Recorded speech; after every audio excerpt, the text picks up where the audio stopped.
தசரதர் அனுகிரகம் பண்ண பரம் மங்களமாய் அந்த பெரிய ஆசீர்வாதத்தை பெற்றுக்கிண்டு ராமலட்சுமண சீதை 3 பேர்களும் கீழே இறங்கின உடனே தேவதைகள்லாம் காட்டாள், வரம் தரோம் கேளு ராமான்னு. அப்போ ராமன் என்ன வரம் காட்டான்னாள், என்ன நம்பி எல்லா குரங்குகளும் பத்னியை விட்டு குழந்தைகளை விட்டு இங்க வந்துடுத்து யுத்தத்துக்கு.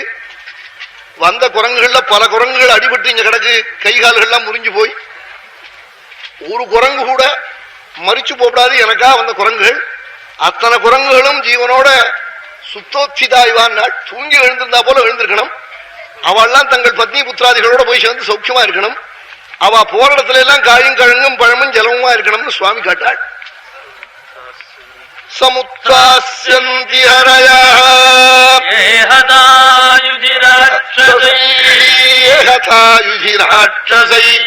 அத்தனை பேர் எழுந்திருக்கணும்னு காட்ட உடனே இந்திராதி தேவதை எல்லாம் அப்படியே அனுகிரகம் பண்றோம் நாள். உடனே எல்லா குரங்கும் வந்துருந்துட்டு அகாலே புஷ்பசபளா பலவந்தஷ்ச பாதபாஹ பவிஷ்யந்தி மஹேஸ்வாஸா நத்யஷ்ச தலிலாயுதாஹ. இப்படி அனுகிரகம் பண்ணின உடனே அகாலே புஷ்பசபளாக இந்திராதி தேவதைகள் சொன்னாலாம், எங்க போனாலும் 12 மாசத்திலையும் உள்ள பூக்கள் இந்த குரங்குகள் போற இடத்துல இருக்கட்டும், காய்க்கட்டும் பழுக்கட்டும் நாளாம், நதியில தீர்த்தங்கள்லாம் வரட்டும் நாளாம், குரங்கு இருக்கிற இடத்துல எல்லாம் நிறைய இருக்குங்கிறாள். ஆமா, குரங்கு போட்டு அப்புறம் ஒண்ணுமே இருக்காது.